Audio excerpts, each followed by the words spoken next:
Hi guys, Phosphith here, and today I wanted to talk about a controversy that cropped up over Twitter about a week ago. Somebody, in a very antagonistic and pointed and combative way, said that X-13 from Wolverine is the real Wolverine, and calling her fake Wolverine or X-13 is discriminatory.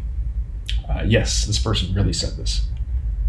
And any attempt to state that she isn't the real Wolverine is a sign of male white privilege, or male cis white privilege.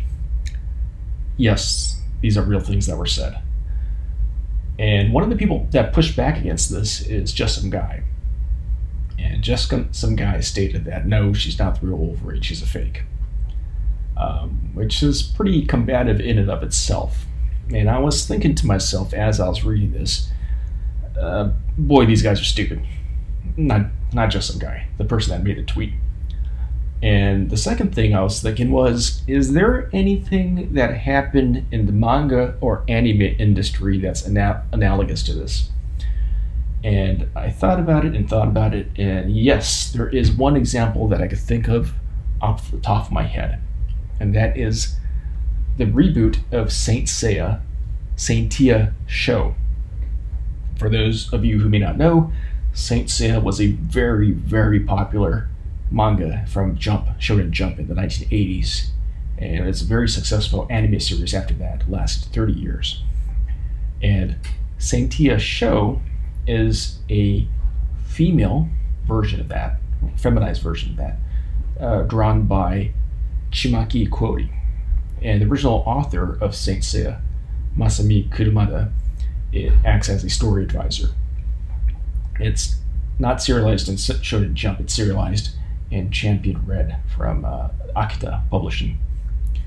Now, the difference between the Laura McKinney Wolverine and Saintia Sho is that Saintia Sho is very popular enough to warrant in an animated series, which is fairly rare for a reboot of a manga.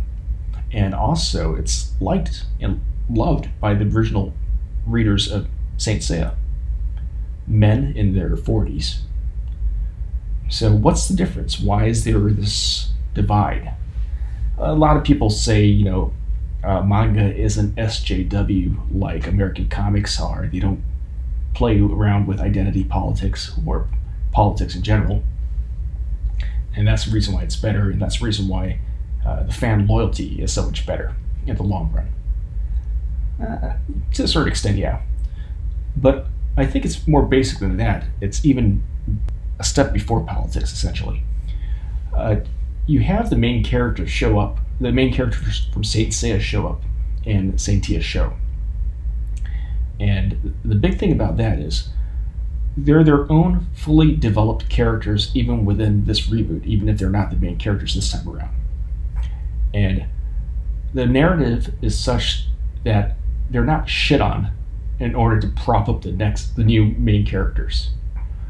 Sho meets Seiya in the 4th volume of the Tankobon, and I believe he comes out in the 4th episode of the anime.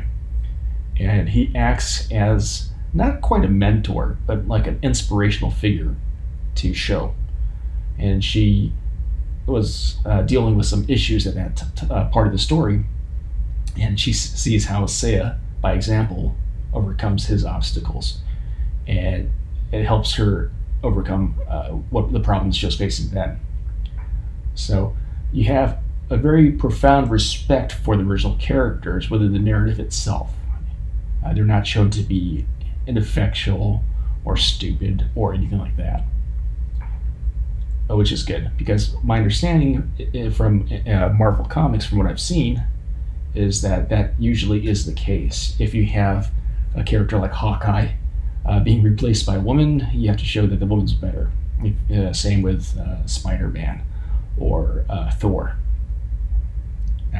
You have to essentially prop up a straw man, which is always silly.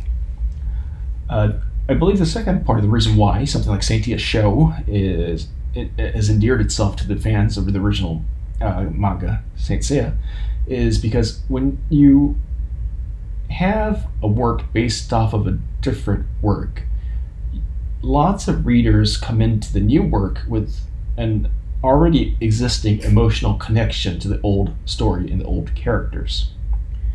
So you have, if you treat the old characters and the events that happened in the old story as if they didn't matter, then you instantly break your bond, your trust with your readership. And that's something that Saintia Sho does not do. It adds little nooks and crannies to the already existing story, but it doesn't change the grand arc of the story.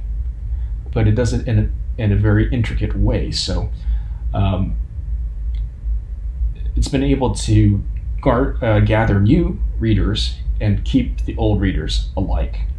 So yeah, kudos to Chimaki Kuori.